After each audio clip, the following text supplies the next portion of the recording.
Olá, alunos! Estamos aqui mais uma vez para a nossa aula de artes, né? Eu sou o professor Alexandre Lacerda e nós vamos ver, então, aqui a aula 5.1, onde nós vamos ver as artes em Rondônia, né? Vamos lá para a nossa aula, então. A arte popular em Rondônia, ok? Então, nós vamos ver aqui, lembrar aqui da Jerusalém de Rondônia. Vamos refletir um pouquinho aqui sobre o duelo do boi-bumbá e a arte de rua, né? Então, vamos lá. Olha, através dessa aula, você vai conseguir desenvolver um pouco mais a habilidade de perceber os homens e as mulheres como seres simbólicos, sociais, que pensam e se expressam através dos signos visuais, audiovisuais. A produção coletiva desses seres simbólicos aí, ou individual, a sua cultura e as demais culturas. Entendeu? Então, é uma habilidade importante, porque faz você refletir não só localmente sobre a arte da sua região, como você desenvolver também a habilidade de um entendimento dessa arte e as demais culturas.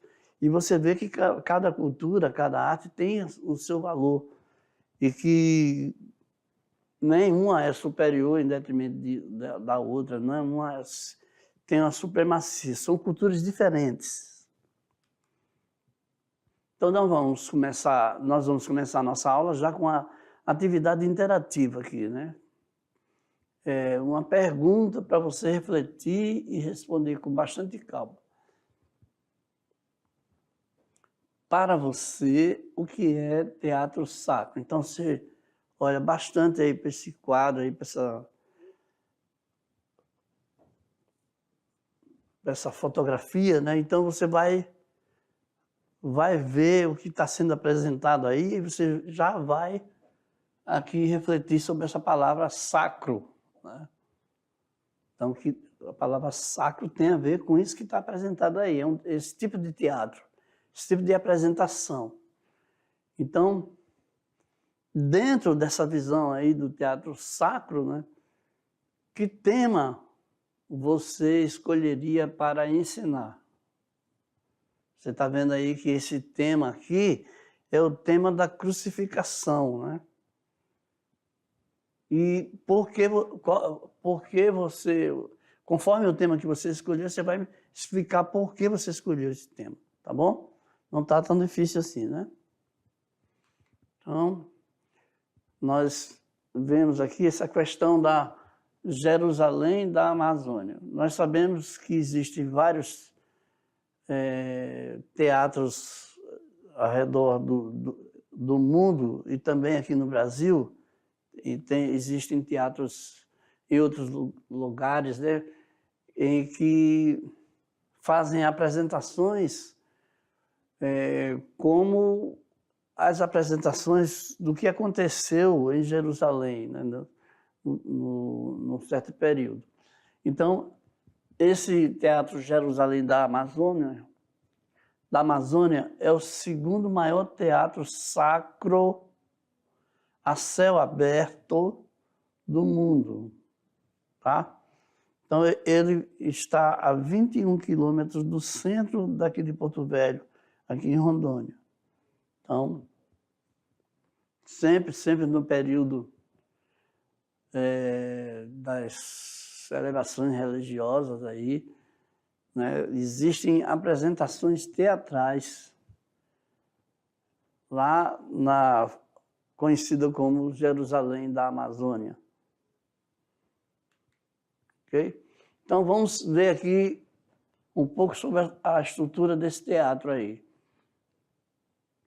É uma construção rústica, sem grandes rebuscamentos, né? Uma área de 4.000 metros e 16 cenários. A arena do teatro é a céu aberto, o local de apresentação é a céu aberto, e o que é encenado, o que é apresentado, é a Paixão de Cristo com o espetáculo O Homem de Nazaré. Todos nós que conhecemos a cidade de Jesus, a história de Jesus, sabemos que da sua relação com a cidade de Nazaré e tudo mais. Há mais de uma década, mais do que isso, né? Jerusalém da Amazônia é considerada pela Embratur, empresa brasileira de turismo, como o segundo maior teatro a céu aberto do Brasil e do mundo no gênero sacro. Então, sacro a gente já sabe que é apresentações de temas religiosos. Então, vamos ver aqui algumas curiosidades. Olha aqui, o nosso majestoso e belo e digno de orgulho, né, que o Teatro Palácio das Artes aqui de Rondônia, que foi inaugurado no dia 25 de outubro de 2014. Né?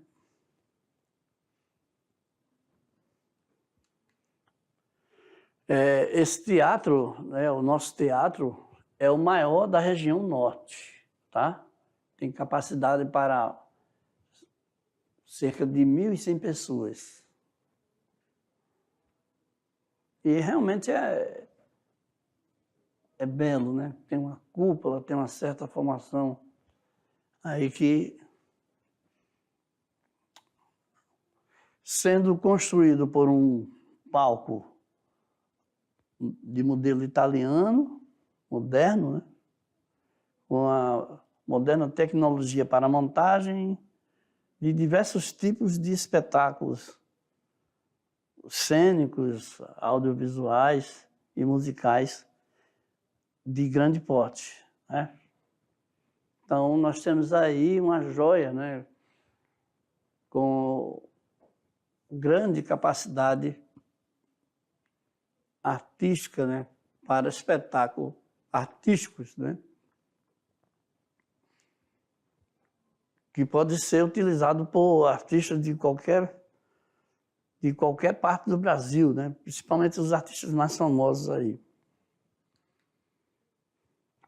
E aí temos também, então, o Festival de Teatro de Rondônia.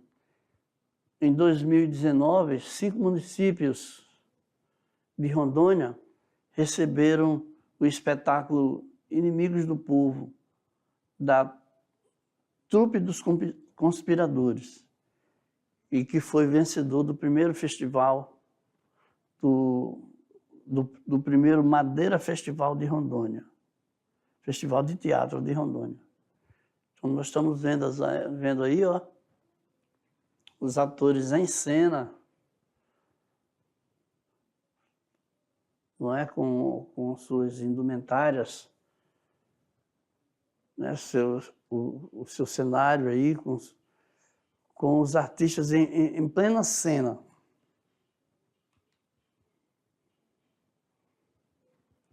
Então, veja só, o médico desconfiava que os pacientes adoecessem por conta dos banhos na estação balneária da cidade.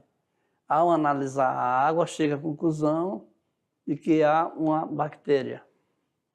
Mas a população alardeada acaba acusando o doutor como inimigo do povo. Então, isso aqui é uma espécie de síntese da história que nós vimos ali apresentada, ali vimos aquela foto lá, né?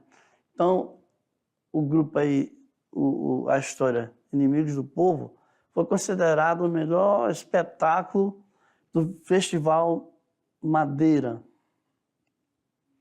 né? E levou também o troféu Canoa de Ouro, de sonoplastia e trilha sonora, melhor atriz, coadjuvante e de melhor ator coadjuvante. E o Canoa de ouro de melhor direção. Então vamos ver um pouquinho de cada um desses elementos, né? Melhor sonoplastia, que durante o espetáculo alguém, né, cuida do som, que vai ali junto com os diálogos, às vezes vai tremendo. Então, mas essa escolha, esse som que vai aparecendo, que pode ser utilizado no momento de espanto, de susto, ou mesmo no momento que traz um pouco... Você sabe que a música, ela atua no nosso estado de espírito. Então, o sonoplasta é alguém não só que deve conhecer a história por completo, como ele deve adequar os temas sonoros à música com o volume e também com o tipo de música, onde ela cresce, onde ela diminui, né? Qual é a música certa para aquele momento, onde os atores estão falando, a fala deve sobressair, né? Onde os atores estão assim, apenas pensando ou fazendo uma demonstração física, né? Uma exposição de interpretação gestual, a música deve crescer. Tudo isso aí é muito bem estudado, tudo isso aí é muito bem ensaiado, né? E aí, quando fica bem adequado no espetáculo, as pessoas notam, né? E é por isso que a sonoplastia nessa peça, nessa apresentação aí, foi premiada, porque ficou muito bem colocada, ajustada ao espetáculo. O ator coadjuvante, né? Tem o ator principal, aquela pessoa que está ali apresentando o espetáculo, está conduzindo o espetáculo, é a pessoa principal das ações, das cenas, e tem aquele que ajuda, é uma espécie de escada para que o ator diga as suas falas, né? É aquele que faz a pergunta para que ele responda, de algum modo provoca a sua atuação. Então esse é um ator tão importante quanto o principal ator, o protagonista. Então, esse ator é o que chamam de coadjuvante. Ele ajuda ali e acompanha, é companheiro do ator principal, entende? Então, é por isso que, se esse trabalho for bem feito, o papel, o ator principal tem grande chance de sobressair ainda mais. Então, é um trabalho também valoroso. E é por isso que não só é premiado o ator principal, como o ator coadjuvante, como também o iluminador, que a luz tem que estar no momento, tem que estar na tonalidade certa, né? Às vezes o cenário precisa escurecer, tipo como quando vai haver uma cena que vai anoitecer, ou então ficar claro quando está amanhecendo. São só exemplos, tem várias situações que a iluminação pode ser usada. Então, todos esses componentes precisam estar muito bem ajustados durante a apresentação do espetáculo. Vamos lá para o nosso slide? Então, por isso que eu parei para explicar aqui, porque nesse festival, a companhia e o grupo o Inimigo do Povo levou o troféu de sonoplastia, melhor atriz coadjuvante, né? Melhor ator coadjuvante e a melhor direção, que é a pessoa que, o diretor, é o que coordena todos esses trabalhos individuais que se combinam para dar o tom, para dar a apresentação final, para dar a finalização da apresentação, para fazer com que aquilo que esteja sendo apresentado faça sentido para todos. E as pessoas embarcam, né? As pessoas passam a participar do espetáculo, passam a compreender, a valorizar, a comentar. Aqui, como nosso segundo tema, aqui nós temos o duelo do boi-bumbá. Certo? Então vamos lá. A origem é o projeto criado pela União Municipal das Associações de Moradores de Guajará-Mirim. Está aqui a sigla, né? Com orientação e apoio da Fundação Universidade Federal de Rondônia, UNI, através do seu campus de Guajará-Mirim. Então, em 1995, teve esse primeiro festival folclórico da Pérola do Mamoré. Então, nós estamos vendo o seguinte, que através da iniciativa dos moradores de Guajará-Mirim e da universidade, foi criado esse festival folclórico, onde permitiu acontecer, através desse festival aí, permitiu acontecer apresentações culturais típicas da nossa região. No caso, nós vamos analisar um pouquinho aí as apresentações e o duelo dos bois-bumbás, né?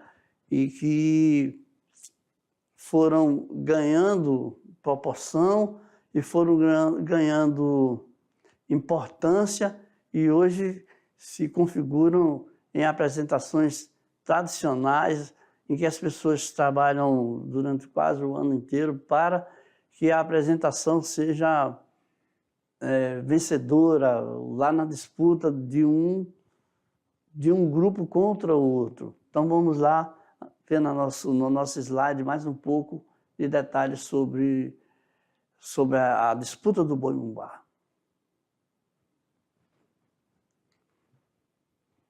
Sobre o duelo, né?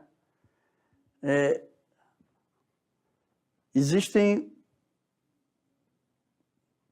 dois grupos antagônicos, né? Os principais bois-bumbás da região lá de Guajará-Mirim. Tem o Flor do Campo e o Malhadinho, que inicialmente eram danças sem competição, né? Respectivamente o vermelho e o azul. Então vamos ver aqui. A festa do boi-bumbá vem lá do Nordeste do Brasil, né? E acabou sendo assimilado pela população local com algumas modificações. Como que isso acontece? Vários nordestinos, inclusive eu, viemos para cá e aí nós recebemos influências regionais, mas também colocamos as nossas, né? A festa do boi é uma dança onde tem música, tem vestimentas, tem grupos organizados para a apresentação. É uma grande festa. Então, vamos ver um pouquinho mais aqui. Em 1997, aconteceu o terceiro festival que deu início às competições. Então, a partir do terceiro festival, da terceira edição do festival, foi que começou a haver esse duelo, né? Essa disputa, chamada aí Duelo da Fronteira, que é uma competição onde, no final, somente um dos dois bois é consagrado vencedor. Então, você já vê aqui, ó, o boi aí com a sua roupa branca, nesse caso. Olha essa riqueza dessa roupa, desta menina aí, né? Então, a coisa realmente é muito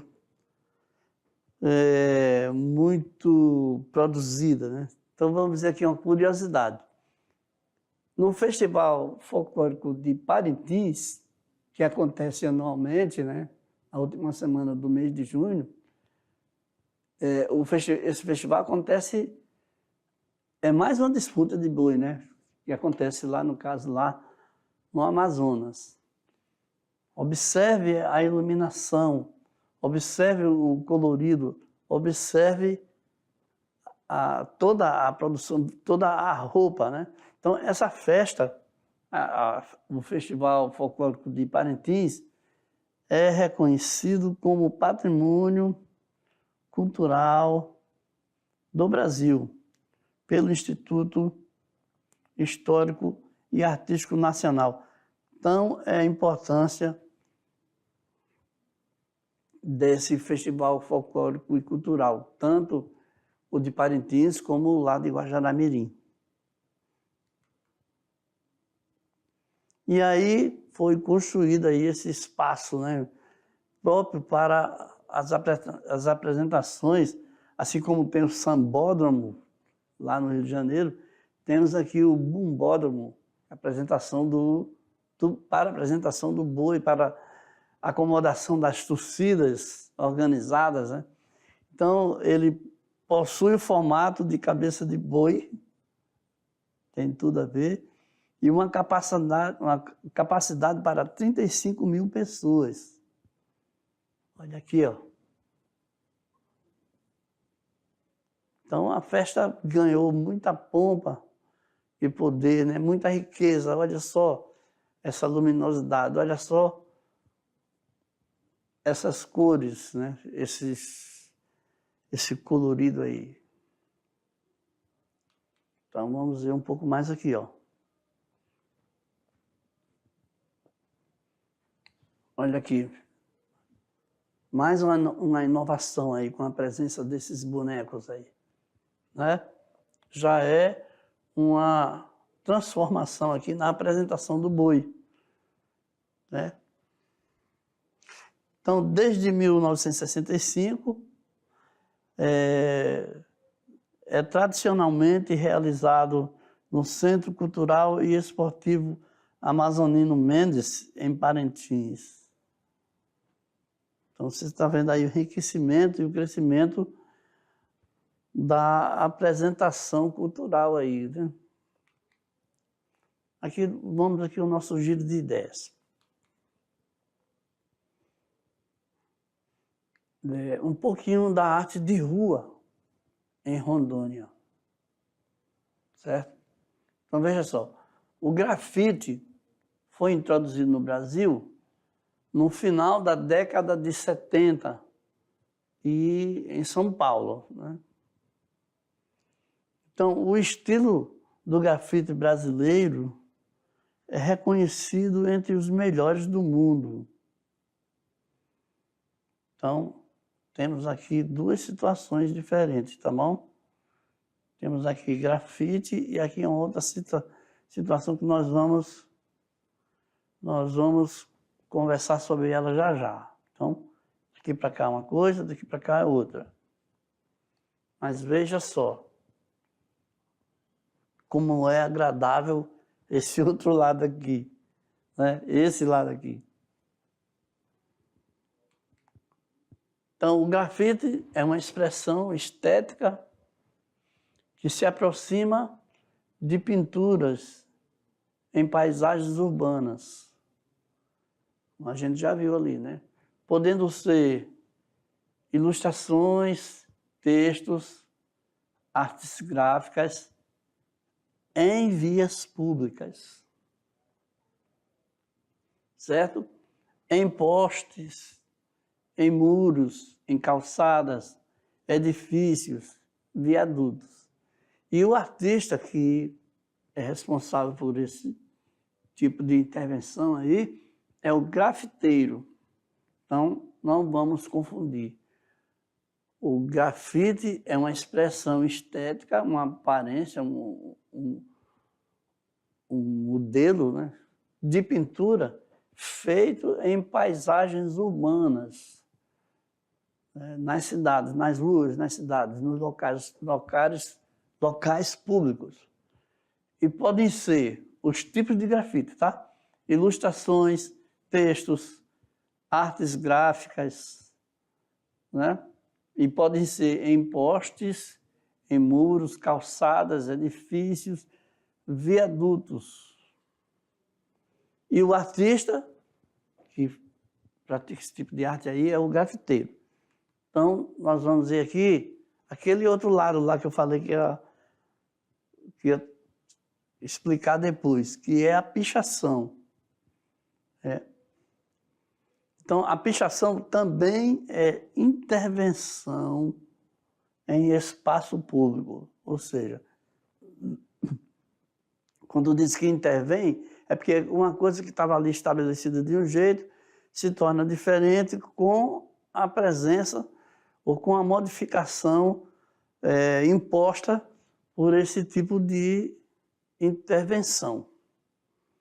Então, por esse tipo de colocação, de modificação. Então, essa forma de manifestação compartilha os mesmos suportes, ou seja, esse tipo de intervenção ocorre em vias públicas, postes, muros, calçadas, edifícios, viadutos, túneis, né? Mas diferencia-se do grafite pelos objetivos de seus interventores. Então, as pessoas que realizam a pichação, ela não tem o objetivo de embelezar a cidade.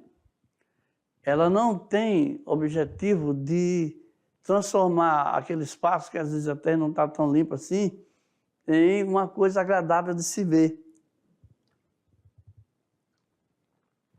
Muito pelo contrário. Na maioria das vezes, o pichador, ele quer estragar, quer tirar a beleza daquele monumento, daquele local. Lá naquela primeira mostra, naquela primeira foto que nós mostramos, de um lado tem a figura de uma pessoa e do outro lado só tem riscos. Entendeu? Então, baseado nessa ideia, o que você diria sobre essa fotografia aqui? É pichação ou é grafite? Você vê uma intenção de enfeiar o espaço, uma intenção de certo modo, apenas riscar, ou uma intenção de tornar mais agradável o espaço. Pichação ou grafite?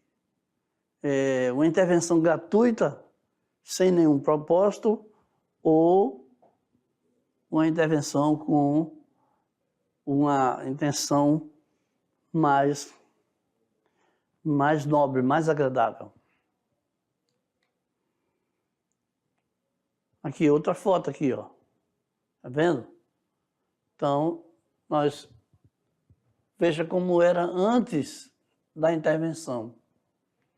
Quando o artista interveio aqui, uma espécie de obra mural, nesse muro aqui, ele colocou o seu desenho. Então, nós percebemos claramente que a intenção não foi de apenas riscar, não é a intenção de chocar, de enfeiar o que estaria ali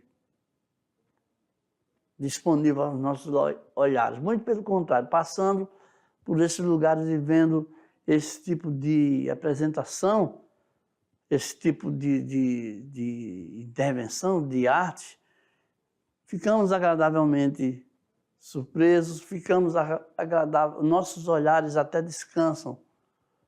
Se você vem, de certo modo, preocupado, você acaba ficando mais tranquilo ao ver esse tipo de apresentação. Olha aqui, do viaduto 13,5, ao lado da Pemasa ali.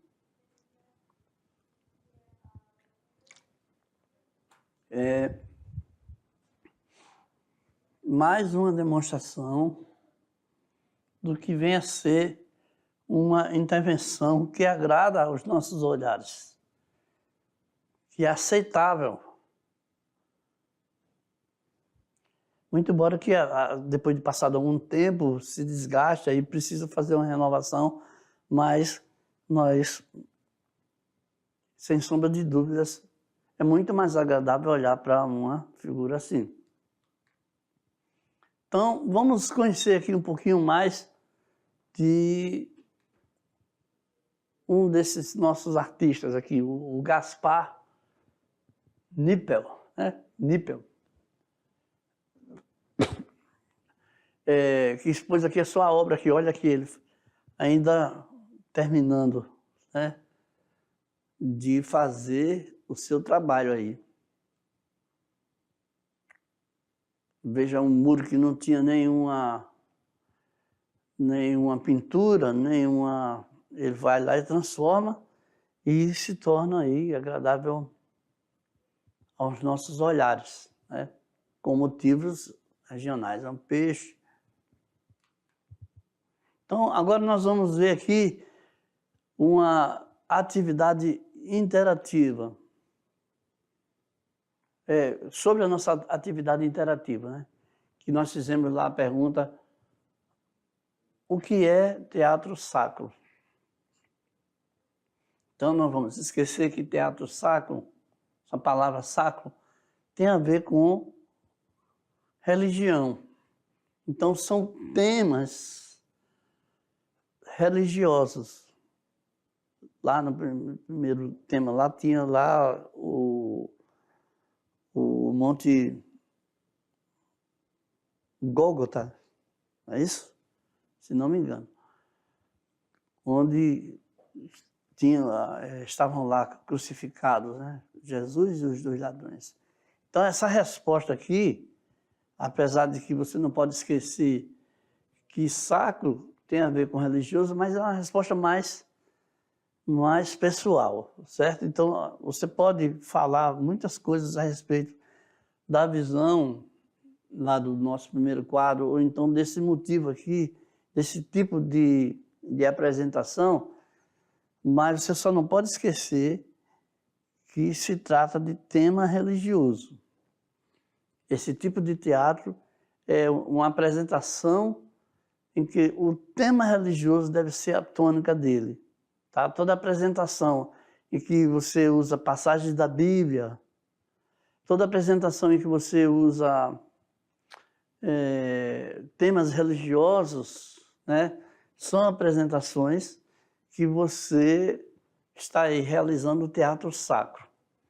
Então, eu queria colocar para você que toda vez que você ou seu grupo quiser fazer uma apresentação teatral, fazer uma organização para tornar mais fácil de entender uma passagem bíblica lá na sua igreja, ou então mesmo na sua escola, você pode sim fazer a sua apresentação, né?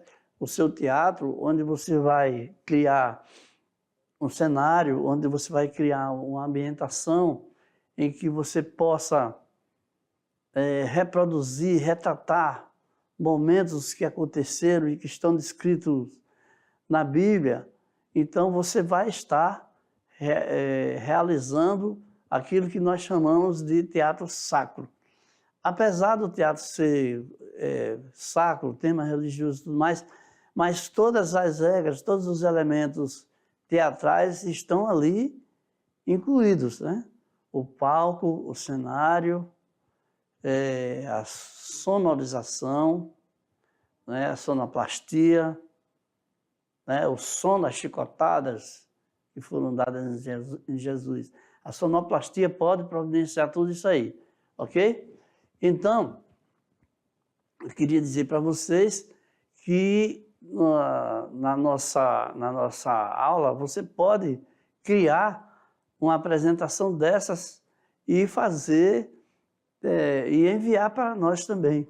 É uma iniciativa que você pode ter e que poderá ser valorizada sim, ok?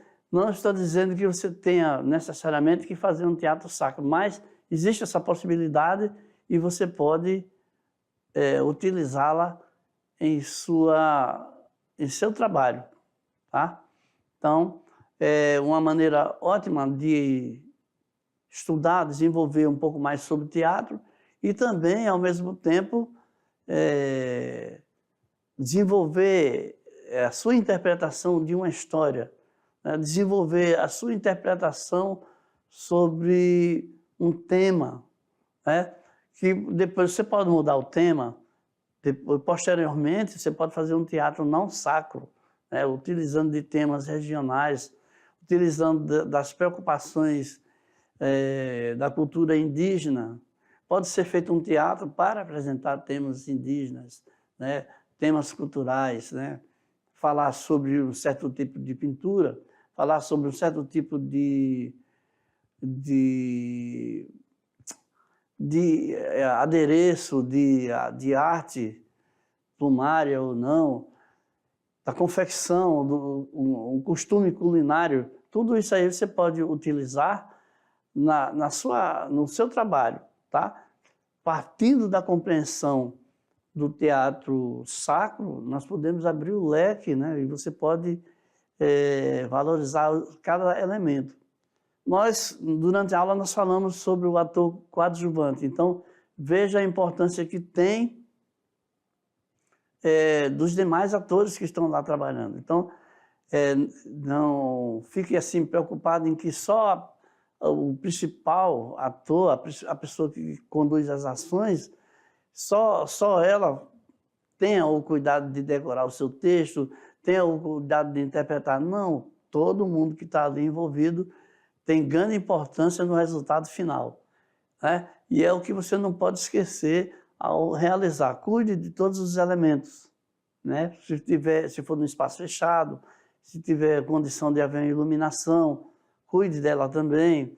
Se for num espaço em que você tenha condição de ter um cenário, uma cortina, e aí você usa também, né? Mas se for no espaço aberto, utilize aí o que a gente já viu sobre a cena aberta, né? O teatro de rua, né? Que as pessoas se reúnem, fazem um círculo e ali vão apresentar o espetáculo, ok? Então, chegamos ao fim da nossa aula, né? Daqui a pouco nós voltamos com a aula de revisão e aí até a próxima aula, então. Tchau!